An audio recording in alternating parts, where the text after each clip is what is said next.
Most people will know the Joseph story and his multicolor dreamcoat. We know Joseph was a Hebrew who had been taken, traded, and sold to Egyptians due to the jealousy of his brothers. How do we know he was a Hebrew? Well, Joseph was a son of Jacob, who was renamed by Yahweh as Israel. The name Israel became synonymous with the 12 tribes of Israel, that is, the sons of Jacob. However, if we look at Genesis and the era this was written, we see the Israelites mixed with the Egyptians. They even carried out business exchanges according to Genesis 47. But here is a fact that is present during the story.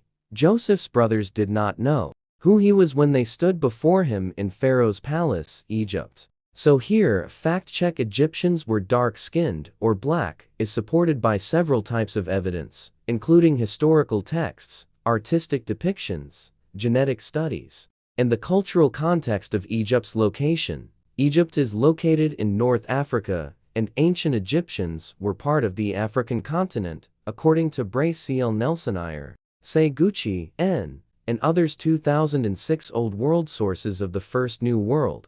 Human Inhabitants, a Comparative Craniofacial View, Proceedings of the National Academy of Sciences, 1031, pages 246 to 247.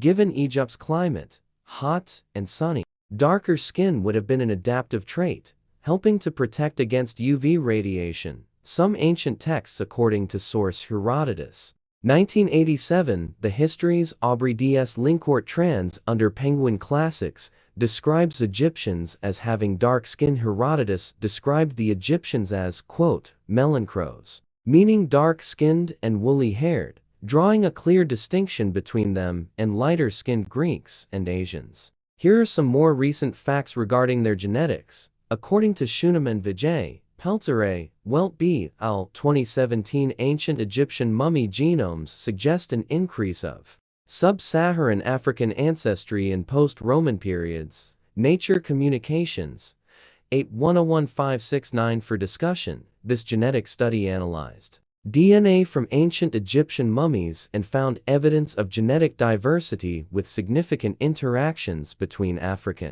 and Near Eastern populations. The study suggests that while there was some Near Eastern admixture, there were also notable sub-Saharan African genetic contributions, which implies darker skin tones were present. Now looking at this information, this would suggest the Hebrews were similar in complexion to the Egyptians. The fact that Joseph's brothers could not point him out would mean both nations looked alike.